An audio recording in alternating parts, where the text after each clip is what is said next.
Soon to compete are some very dazzling science fiction films. There are a lot of great years for movies, but 1982 is the greatest. That's the year that I officially fell in love with movies. I can't think of a year during my life that the lineup was equivalent. Week after week, you have one classic movie after another that holds up 40 years later. It was this great moment where nerds accidentally won. There are 2 Steven Spielberg movies coming out within a week of each other. They're here. I remember calling my agents and saying, I don't know how much this is going to do for me, but I think it's going to do a lot for the world. I'm getting chills even thinking about it. It was one of the most transporting movies I'd ever seen. You could certainly argue there were better years for cinema, but there's no greater geek year than 1982.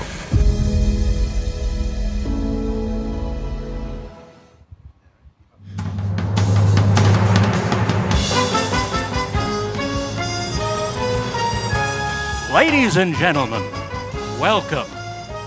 Live from GalaxyCon, New Orleans, it's Inglorious Treksperts Live, featuring Terry Farrell, Nana Visitor, and Armin Shimmerman. And now, we present the Inglorious Treksperts themselves, Mark Altman, Ashley Miller, and Daren Dochterman. Hello. Hello. New Orleans. Did I say that right? Oh, look, there's all these mics. Here we go. You have too many vowels in that, man. Oh. Look at that. Look at all the microphones. Microphones everywhere. There are microphones everywhere. Welcome, everybody. This is insane. Oh. Well, good to see everybody today. We're really excited. We have a great group of guests today to share with you. We're going to stick them on that spot right there. Make them Ashley, stick. you brought your 8th season Deep Space Nine script for them to read? Yeah, absolutely. I'm hoping to get on staff for season 8. Good luck with that. Yeah. So, but anyway, well, you could do it animated like Dota Dragon's Blood, your last series. Yeah. Okay, well, we're thrilled to bring you some of our favorite people from one of our favorite shows. I'm thrilled to see you all here to see them because they're all wildly entertaining and have a lot to talk about. So enough of our John. Let's bring them out, starting with Armin Shimmerman.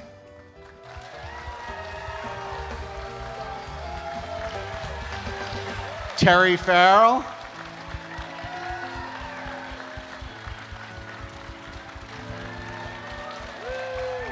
Nana Visitor.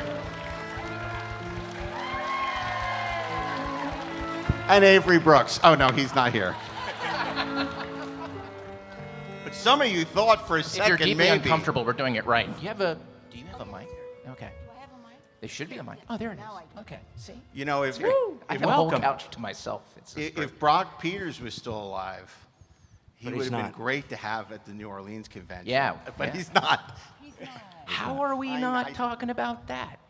Well, maybe we He will. just did. He just did talk about that. Oh. But, you know, before we get to that, you know, we've talked about this before. You know, everyone on this sofa has had such a diverse, wide-ranging career. And I think it's important to acknowledge that beyond what we always talk about. So I want to ask specifically, well, there's a show that's been in syndication for 30 years that people love, that I'd like to look at a clip of Armin from the show. So if we can run that clip. I know it's not something. What are those? Cotton pants? Yeah. What, is it too cold out? Here's what you do. You bring a lightweight jacket. That way the sun comes out, you play the jacket off the sweater. Oh, that makes sense. That's a good call, Stan. All right, we'll see you guys later, huh? Yeah. Stan the caddy.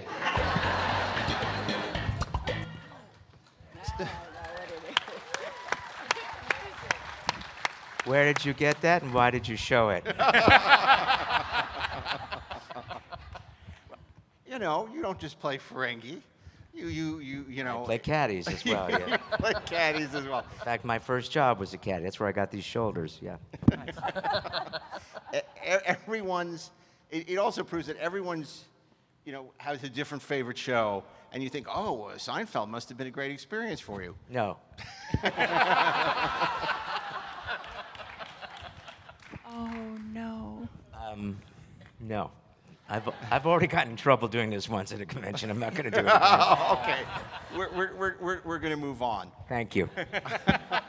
Will you tell me later? Yes. Thank you. Terry, I want to ask you. I'm terrified now, though, actually, after... Don't be terrified. I'm going to leave in a moment. Just... It's interesting because there's a pattern developing because, of course, Armin, has been so facile doing years of Shakespeare, but then also does these great comedies, despite what he thinks of his performance in Seinfeld. Many of us enjoyed it. So I want to ask you, having done... I like my performance. Yeah, that's not what he... He's dying to tell us. I think he should. See, we're No, slowly he getting it out of him. trouble. He already got in trouble. Well, So- he already got in trouble. Did you get a timeout? Is that what happened? Indemnity? I can't. Double indemnity is when you ask me that question twice. I did it. I want to ask you because, of course, you've done great drama, but also a lot of people here may not know, for many years you did a wonderful comedy for Paramount called Becker, and I'd love to know. Well, let's take a look. For those of you who don't know, let's take a look. I'm sorry, you guys. I got a letter that kind of upset me this morning, but I'm working it out. Anything you want to talk about? No, it's personal. Enough said. Personal. Got it. Thank you. You're welcome. Now, when you say personal, Reg, Becker. what's your problem? I mean, I share with you. I come in here every day and I tell you everything that's on my mind. I know, and I wish it'd stop. That's not the point. The point is you've been here a couple of months. You know lots about us, and we know absolutely nothing about you. Well, maybe that's because I don't want you to know anything. Yeah. How do we get you past that? When your father was alive, we used to sit here and talk for hours. And now I know what killed him. So the question is, in terms of drama versus comedy, do you have a preference? Do you enjoy doing comedy over drama? Different muscles? I mean, how did you approach doing a comedy versus coming off a drama? Well, I thought that it would be easier, but they change your lines way more on a half hour. And I knew that. I just totally forgot about it. But here's the thing. I really miss being a hero on Star Trek. I think drama is easier because there's a natural pull to how we all move through the world. And comedy, the timing and how it's written has to be exact for entirely different reasons than Dead Letter Perfect, Lovey for Star Trek, right? That's because of we've created a different world that has another language that we use to describe what's happening on the station. But in terms of drama and comedy, I think comedy is probably more difficult because of the timing. Now, what did you think of Seinfeld? No. I loved it because I'd hear it from Mike Westmore. He'd tell me what was happening because we did not get to stay up late enough because of early calls to watch it. So he would just tell you what was going on the show. Yes, and I wanted to be on it desperately. I wanted to be one of Jerry's girls. Yeah, right? Yeah. I did. I was like, I don't care if it's man hands or big feet or crazy nose, wicked ears. I would have been like happy. Yeah, but I also haven't heard his story yet. No, she would have been very happy there. Okay. And we had the same crew. We had Andy Ackerman was our director for almost all the Becker shows, and our camera crew were the people that were all the guys. The crew was the Seinfeld crew. Is who we had. So. Yeah. Was it weird not to spend most of your morning getting spots painted on your face before you went out and performed? It was weird to not have to wake up before the sun got up. Yeah. Here's my question. Was it weird to be on the other side of the Paramount lot? Yes, and extremely satisfying. This is back in the day when everything actually shot in Los Angeles. And of course, they had what was called Star Trek Alley because you had Next Generation shooting on one side, and then you would across the street, and then there was Deep Space Nine. Later, then Voyager would be across from Deep Space Nine, and Becker was across the lot, and it was so much. It's like when you watch an old movie and you see all the scenics being pulled and the construction going and golf carts, or you watch the player. That was what it was like. Now it's like the Gobi Desert. Yeah. Truly. So Becker was on the RKO side. Yes. Yeah, we were right next to the Dr. Phil, which used And to the be cemetery, close to the Right. cemetery. Yes, close to And No even metaphor closer intended. now. so much closer now. So Nana, I want to ask you, and I'm not going to put you through this because I really wanted to good. pull. I really wanted to pull that great clip of you in Battlestar Galactica that you did for Ron, which is just a beautiful performance you gave. And Not exactly comedic. no, not exactly comedic. No. But my assistant couldn't find the clip, and he pulled the same Matlock one we showed, and I'm not going to do that to you. We're not going to watch the Matlock. Because nobody wants to Find watch from that. Working Yeah, Girl. nobody wants to watch that. You couldn't find something from Working Girl? As long as it's not the Colbys or Knight Rider, I'm okay. I mean, Knight Rider actually sounds pretty good to me. Can we pull that? How quickly can we find it? But I want to talk instead because, you are a very talented hyphenate, an actor, producer, a lot of things. But now you're an author, and last year, late last year, you wrote your first book. Beautiful book. If you don't have it, Insight put it out. Please go out and get it. It's an open incredible a channel, book. and tell us a little bit about your road to writing the book. And I'm not going to presume to explain why it's so important. I'll let you do that. But tell us a little bit about doing that book and how satisfying that was for you. Hugely, and really it began with a man, Ben Robinson, who ended up being my editor, saying, look, I have an idea. I think there should be a book about the women of Star Trek, but I shouldn't write it. A woman should. Will you do it? And it's going to be like a paragraph on each character, and then, excuse me, we're going to have an artist, do a portrait of them. And I just said yes. I said, yes, I'll do it.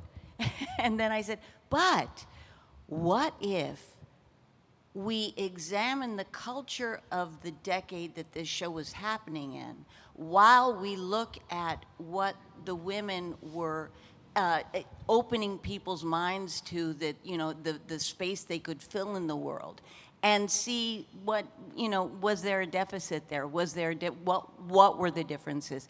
And to his credit, he said, yep, let's do that then. And amazingly enough, CBS went, yeah, do that, read it all, and didn't edit anything out that I said. So it's about the women of Star Trek. It's about the audience who has been affected by them and inspired by them. And these characters, really virtual. What I found was that the women were virtual mentors to children who didn't have anyone around them to support them if they were different from their families, or Samantha Cristoforetti, who is an astronaut, a fighter pilot and engineer, and commander of the International Space Station recently, who lived in a tiny town in Italy, and there were no women engineers. She didn't know how she was going to bring what she thought she had into the world, but then she saw B'Elanna in Voyager and went, oh, I could do that. That exists somewhere. And that story over and over and over again. It was an amazing thing. So it was a man who opened the door for me to do this, and that's the kind of doors that men can open. It's really a great thing. And your next book is on Seinfeld, right? No? I like how he embraced you making his idea your own, right? Of course, that seems like, of course, that's the support you need, not just let me give you an idea and I has to stay with my. Yeah. He He really did. Encouraged you to make it yours. He really did, and he told me, you know, this is going to change you, and I was like, yeah, no, it won't. I'm going to put my, you know, private schoolgirl mind on and do the research and do this, and no, it did. It shifted me hugely, and because I needed to watch all the Star Treks, I went, I get it. I used to, That's what they paid you for, to watch all the Star Trek, not to write the book. You don't get paid for writing a book, really. You don't. you get the opportunity to learn this other aspect of yourself, and that's really what I did. But watching, I knew the original and I knew our show, but watching all of them, I went, I get it. I get it. It's really great. Well, what was your takeaway watching it? And how did that feel different to you from when you were on set, when you were reading the scripts, when you were in the middle of it? I'll tell you, in the 90s, I was in the cultural moment of other women are my competition, and I have to, there's a limited number of seats at the table, and we have to fight for them, and the prettiest one wins. And so when I saw Jerry Ryan, all the billboards, they were all over LA in this sexy costume, I was like, see, there it is. Ah, well, you know, there goes Star Trek, that's of course. Then I watched the show, and I saw that she was a Trojan horse. The costume was great, brought people in, but then they stayed because of her performance and because of the writing of that character and what it did for Janeway, what that relationship did. So it caught me, it got me unstuck from the cultural ideas of what women are supposed to be. And now 7 of 9 is captain of the Enterprise. It's pretty great. Spoiler alert. Spoiler so alert. I want to say one more thing about the book. I think if this book had been written in the 90s, contemporaneous with the show, it would have been written by Ben Robinson. It would have been a pinup book, like an issue of Maxim, and there would have been like a paragraph about each of you written by Ben Robinson. So it shows how, not that there's anything wrong with Ben Robinson's writing, he's excellent, but what you did is it just shows how much we've evolved over the last few decades that we can get to this point where you're telling the story and in a very honest way versus what it would have. And I would have bought it in the 90s, so I'm not, you know, trying to make myself sound so elevated, but absolutely I think that we could track that evolution, which is great. Okay, you always get asked this question, which you're sick of, and I don't blame you. I would too, about, oh, what's your favorite Star Trek episode? So I'm not going to ask you that. What's your favorite Shakespeare play and why? Is that for me? Who else? It's for Darren. Who else? Oh my God. You could be for either one of them. How do you narrow it down, Armin? I don't know. I'm just sharp-witted that way. You are. No, I mean, how will you narrow down? Which play? Oh, it's very simple, Terry. Is it? It's very simple. You star in it. No, but it's Oh, close. That's close okay, to the answer. okay. So Terry's right. What's my favorite Shakespeare play? The play that I'm doing at the time. So you're a serial monogamist with Shakespeare. That's right. Yes. So that's if that's I'm doing Time amazing. of Athens, I love Time of Athens. Most of the time, I couldn't care less about Time of Athens. So I just finished 12th Night, so that's my favorite. And my book's about 12th Night. So, yeah, So if you were doing Titus Andronicus, that would be your favorite. Yeah. With all the gore and the mayhem and everything, yeah. Then Titus would be my favorite. I'm not going to ask you that question. Thank Why you. not? Well, I want to ask you a different question. Favorite romantic comedy? Titus that's Andronicus. hard. Titus Andronicus, yeah. Midsummer Night's Dream. Midsummer Night's Dream. Favorite romantic comedy. Oh, that is hard. Mostly it's hard to ask me because my brain is not, I'm the person who doesn't remember the name of the restaurant, but I remember what I ate. And if you can remember what I ate, then you're going to remember the restaurant that I can't think of. And that's how my It's an family. incredible segue. That's Oh my God, I'm so sorry because that's who I am. Favorite food? Favorite food. Oh gosh, that's kind of tough too. How do we figure out what we wanted to eat last night? Nightmare. Okay, this is actually a peek into who I really am. Favorite romantic comedy. A fun one that I had to watch, which I enjoy anyway. It's very old, but I had to watch it because I was doing a pilot called Mimi and Me, and they wanted our characters to reflect these characters. Was Bringing Up Baby. Great choice. Great choice. Yeah. Great movie. Cary Grant, Katharine Hepburn. Baby, the Black Panther. Different kind of Black Panther. Really It's awesome. T'Challa. He's in the movie. But I'd like to see that movie too. Now here's the question. For a lot of you, again, may not know, but before and since, they're not starting so many great musicals, most famously Chicago, of course, but many great musicals. So I'm going to ask you, you got a choice. Do you want to do best favorite musical or favorite film noir? Favorite musical. Okay. Definitely. Musical film noir. And now I'm interested. Which might be Chicago now that I think about it. But. Actually, Chicago is film noir. I would say absolutely. It's really tough. I'll do this. I'll do favorite overture, and that's Gypsy. Nice. Da da da da. Oh my God. And Chicago, you can't beat it. Chicago. I'd say Chicago. Were you ever in Cabaret? No. I think you would have been great as in the Liza Minnelli part. I would like to do the Joel Grey part. Well, yeah, That now, would be fun. But back when you were No, living then in New York, too, yeah. I would have. Oh, well, of course you would, because that's who you are. She thought outside the box. Ow, that one's Oh, I'm attached. sorry. I'm so sorry. I'm so sorry. And it was an eyebrow. Welcome to my world. Just kidding.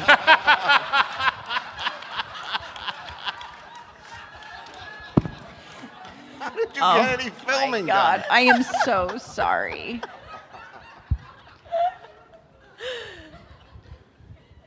Revealing more about myself. Oh my God, it's terrible. I'm trying to hide now.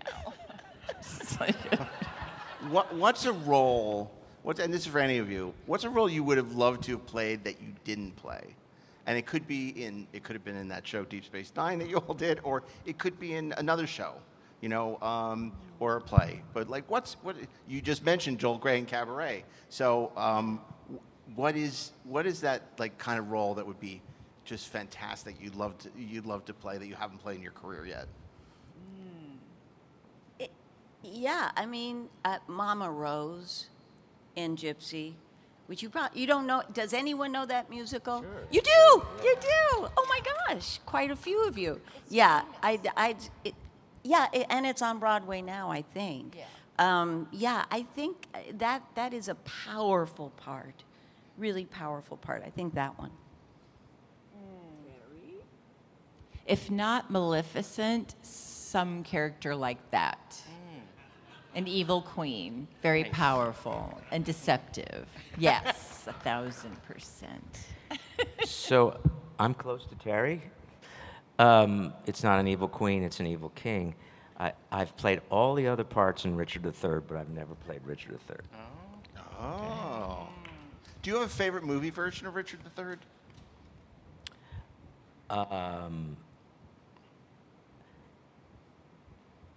No.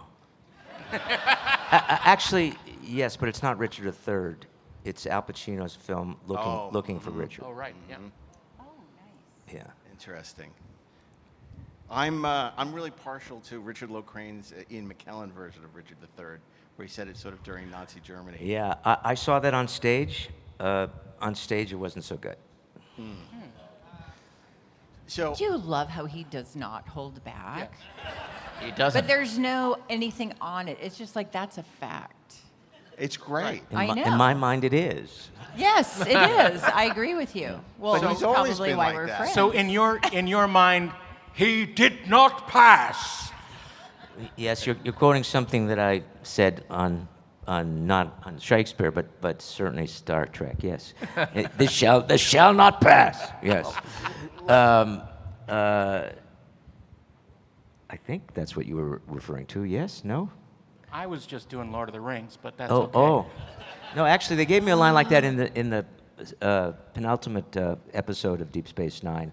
I believe I said, "This shall not pass." Yeah, yeah. I love and it they when stole anyone- that probably. They stole it. Yeah, yeah. Of course, an Easter egg. Let me Let's ask not you- say I love the stole. word No, It's it's an an Easter egg. homage. An homage. They borrowed. You can use it. Begged and I stole. love this thunder. Which brings me to New Orleans, because New Orleans. That's where we happen to be right now. We happen to be. And when I saw you last week, we both said, oh, you know, New Orleans, jazz, we've got to go see some jazz. So my question for you is, what's exciting for you about being here in New Orleans? What kind of food are you looking to indulge? Is it the weather? God is angry. We're sorry, Lord. We'll ask better questions. And Better answers. Better answers.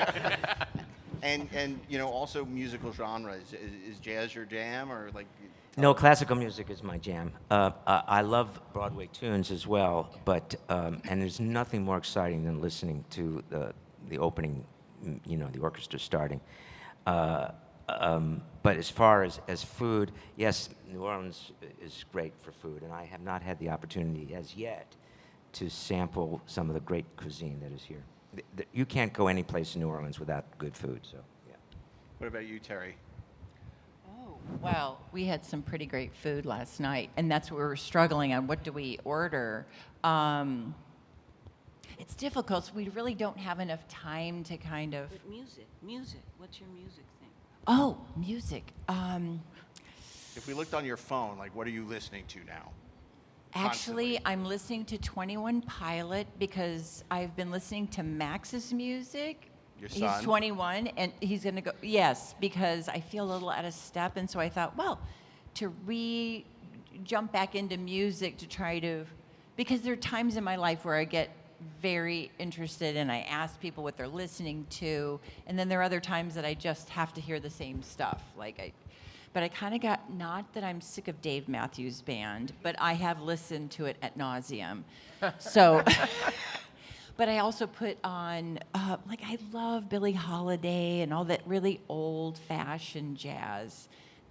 You know, that's the stuff I listen to when I'm at home and I'm kind of puttering around the house, you know. I can't think of anyone else at the moment, but yeah. Same question. I love reggaeton. And I also love jazz. Chucho Valdez is a god to me. He's an unbelievable Cuban jazz pianist. I mean, he puts his hands down.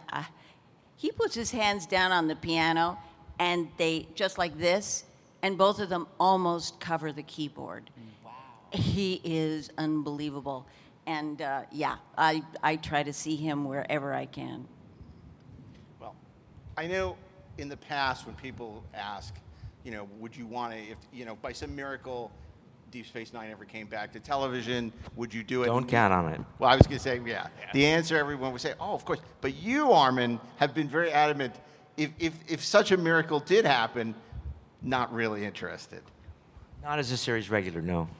No. I wouldn't mind coming as a guest star or as a recurring character, but I would have no desire whatsoever to reprise that 18-hour day that I used to go through, no. Well, DS9 But he did couldn't come even back. hear us. It did sort of come back onto television on lower decks. Yes, it did, and I'm speaking for Nana now, but we were both incredibly flattered that we got a chance to do that. Well, you're both incredibly great. How is that different for you, other than the fact that you're not sitting in a makeup chair forever and you don't have lights in your face, you can be off book? Like, what was it like to go back into those characters just through voice alone and create them that way? It wasn't just voice alone. I had to get my old prosthetic teeth out. Oh my God! Wow. So you'd sound the same. So I sound the same. Yeah. What was it like? It was lovely. They were great. They were terrific. At one point, they had me saying some line. I said, "No, my character." I never said. I never said this ever. I've heard other actors say that, but I actually said my character would never say that. And they said, And well, you what? know that. And I know that. And I never said that. You've never heard me say my character. Not name. not on Ever, the set ever, of no. our show, No. On Seinfeld, however. That was a different story. Yeah, that was a different story. They said, well, what would your character say? And I told them. They said, oh, yeah, so they kept it in. And I can't remember what. They wanted me to say something, and I said, no, it should be something about my customers, not about whatever they wanted me, and I can't remember. And they said, well, that makes sense. So, like the wrong point of view kind of a wrong thing. point of yeah. view. And, but it was flattering, and we were talking about this earlier. There's the opening moment where they just circled the station and played the theme song, and I'm speaking for both of us now, that we were both in tears watching that when we saw it. It was just incredibly heart-moving, yeah. We talked about, did you want to talk about your Lower Decks experience? I mean, Armin, what did I want to say? Nothing else, nothing else, I know, nothing else. I'm good. She has nothing to add. Okay, that's a character. That's not who she is. What does the actual Nana have to say? She knows who she is, for sure. Well, I had to wear a skin-tight suit so that my voice sounded the same. Did you put on the pantyhose? We wore pantyhose That's under funny. our. Oh my God. No, I loved it, and I was surprised. Well, not really. Kira's so close to me; she's like right here. So it was like whoop, and I'm Kira again. So it's yeah, and I would do it again. I would do it again. God approves. You shall do it again, Nana. You know, it's interesting because I think it was Ira Bear who said like 25 years ago or 30 years ago, or 5 years ago when the series ended, that one day people would really appreciate the series. That would be rediscovered. Because, of course, all you would ever hear from the front office was, oh, it's not as, the ratings aren't as high as Next Generation, there's not as many toys as Next Generation. Now, his prediction has kind of come to pass. I don't think it was Ira's prediction. I think it was my prediction to Nana. I think so Right, too, Nana? actually. Well, yeah. this is very true. I remember sitting in the chairs, and we were talking about. I was probably talking about, oh my God, is it going to go for another year? Am I going to get fired? What's going on? And it was, early on, and you said, someday they are going to get what we're doing. You sure that wasn't Max? It could have been Max. Yeah, and they did, didn't they? I was right. And we were in the top 10 in syndication. Oh, yeah, but we were the only ones in syndication. But still, the numbers. Okay, but so was compared to Next today. Gen. We Yeah, and so Next that's Gen two. were. But the point is, it wasn't doing as poorly as as being painted, because obviously they keep bringing us back. Pat Sajak is not doing conventions. I mean, He you were doesn't getting have beat by to. Wheel of I Fortune. imagine Pat has a couple $1 million somewhere. Don't you think? He can buy a few vowels. Yeah. You can buy all the vowels and the sometimes why. That's Exactly, Terry. How many years did he do it? Yeah. But we were not beloved in the beginning. No, we were liked, but we were not beloved. Because you weren't understood. Because we what? Because you weren't understood.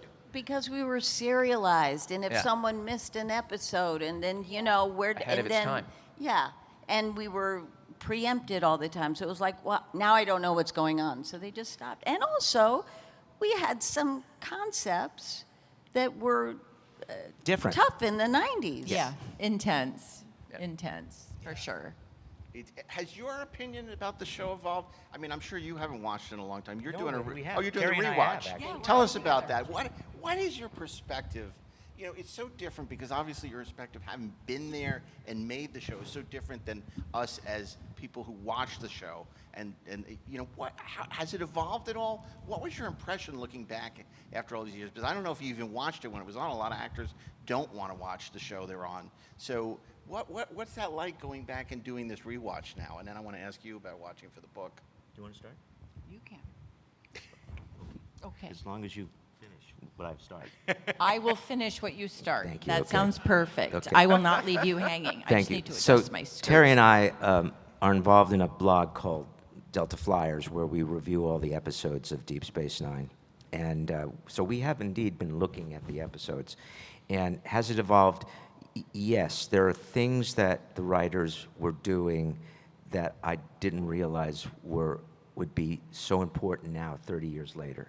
So there's a lot of things. The other things, and I'm saying this to my fellow actors here on the couch, extraordinary acting these two put in. And you as well. Thank you, ma'am. All of us. It was great. It's great to watch. And I have absolute, and he's not here right now, I am gobsmacked by Sirach Lofton. He's 14, 16 years old, and my God, he's as good as René Aubergenois. It's extraordinary.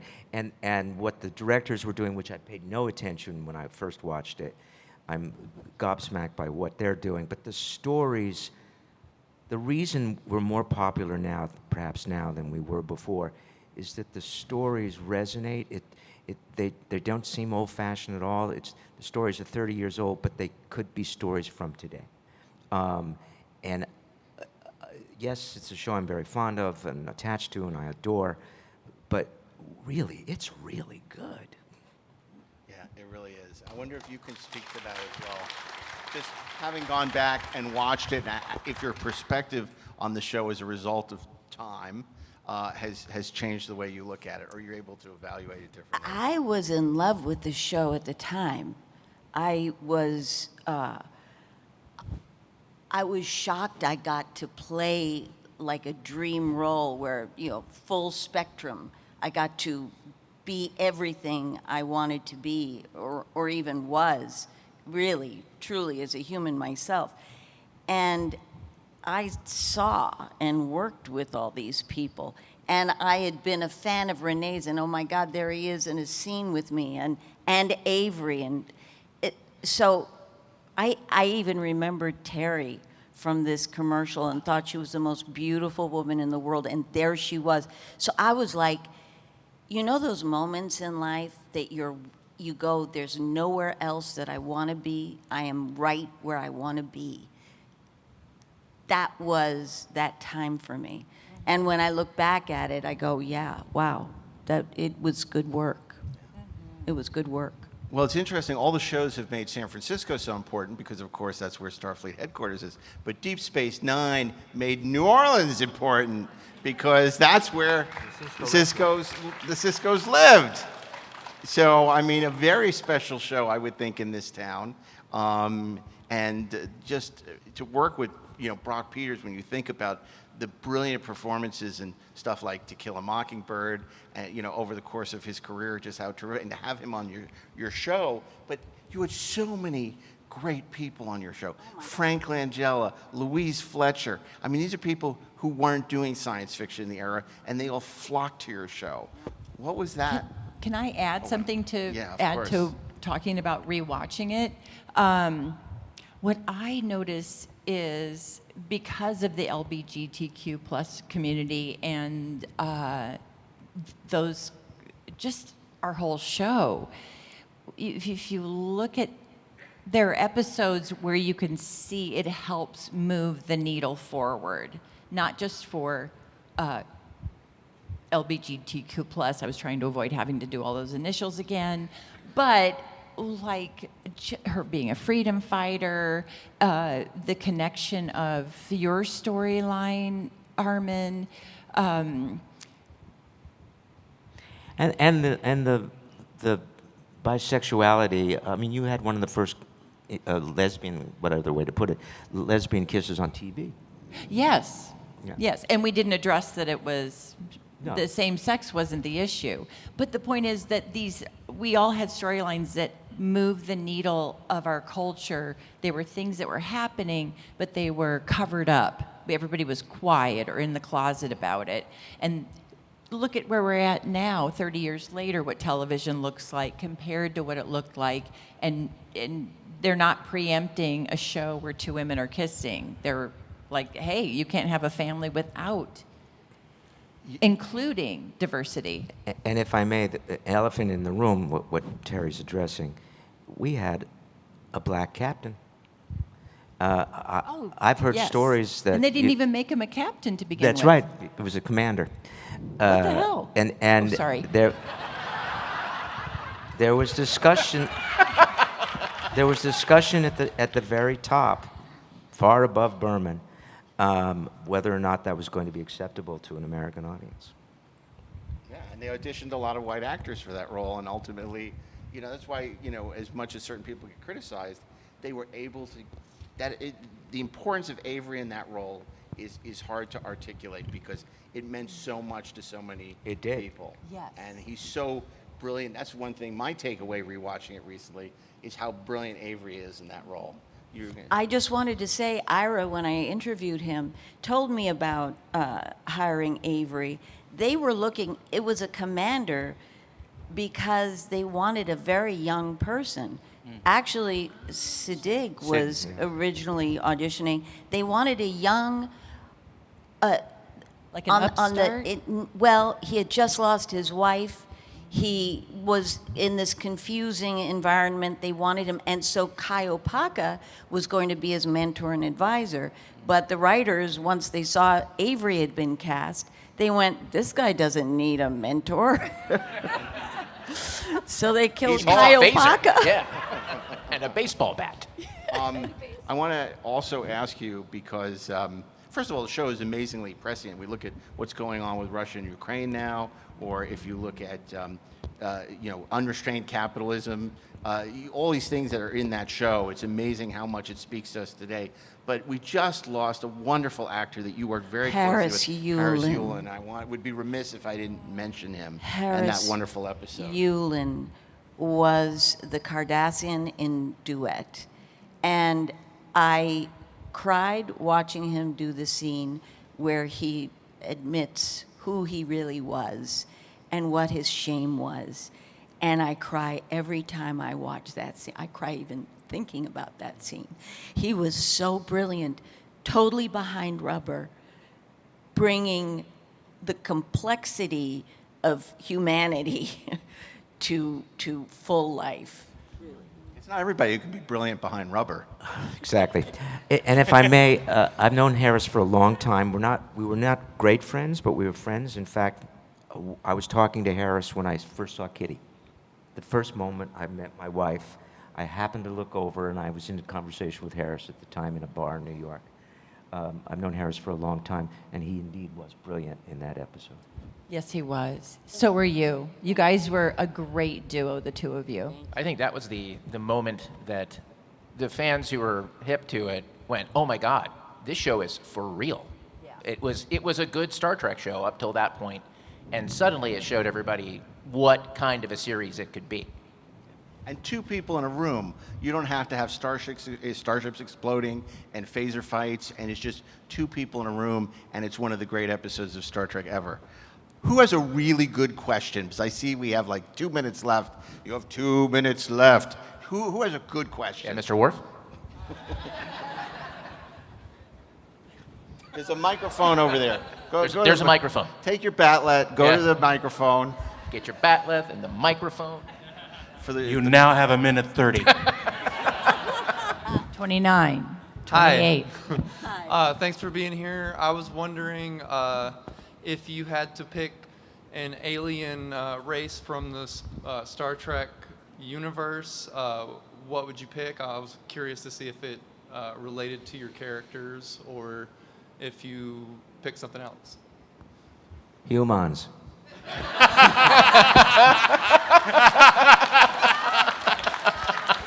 Thank you all. We've got some root beer for you backstage, Armin. Okay, one more question. Go on up to the mic. Thank you. And I'm expecting an Incredibles question. Out of all of your episodes in the Star Trek, what would be your favorite comedy scene? Favorite comedy? Good question. That's a pretty good question. Yeah, I have one. I forget. Was it Dr. Bashir, I presume? Is that what it was called? Yeah. But I played this Slavic woman coming you were around. so in good. It was so over the top and ridiculous, and I enjoyed the heck out of that. Oh, and Armin Bashir, where you play Mona Loves what It. it was. No, no, no, Armin Bashir. Was it Mona Loves It? Or I think it was Mona Loves. Or no, it was Come On Come and On and Off. Off. Yeah. Treksperts, ladies and gentlemen. Treksperts. That is one of my favorite episodes. Well, I did that episode on the Delta Flyers, and Sid came on to do it with us. And you're so generous, you're coming on again, too, so that's amazing. We're so lucky to have our fellow actors come and visit us on a rewatch on Delta Flyers. But you were, oh my gosh, when the bed turns. And then the other funniest thing is, oh, wait. When you have it's like a whole sexy moment, and then you flick out a folder to him. Like, what is she? And then she flicks out another folder. It just doesn't get better. It does not. And your accent. Really bad. No. Well, for me, I thought it was great. It was so like. Isn't that what was so great you see about what your you've show? started? It could be a comedy one week, a drama the next, a film noir the next. It could be Plan 9 from Outer Space the next week with Move Along Home. It could be any of these things. Oh God, Meridian not is Move a Along musical. Home ever again. You know, but, Thank you for your question. Good job. Thank you very much. Wow. But we got to ask him, not what your favorite comedy scene is, what your favorite serious scene, because you're funny all the time. It was from Seinfeld.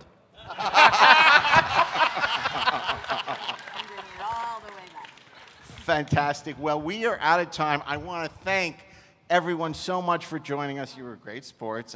Next time we'll bring the Galactica Club. Next time we won't squeeze you all together onto one freaking one couch. sofa. Well, you Do a comedy. Do Night Court. Do a Night Court scene. or Working Girl. Or Working Girl. I haven't seen Working Girl. Not many have. No. But it worked out just fine for you.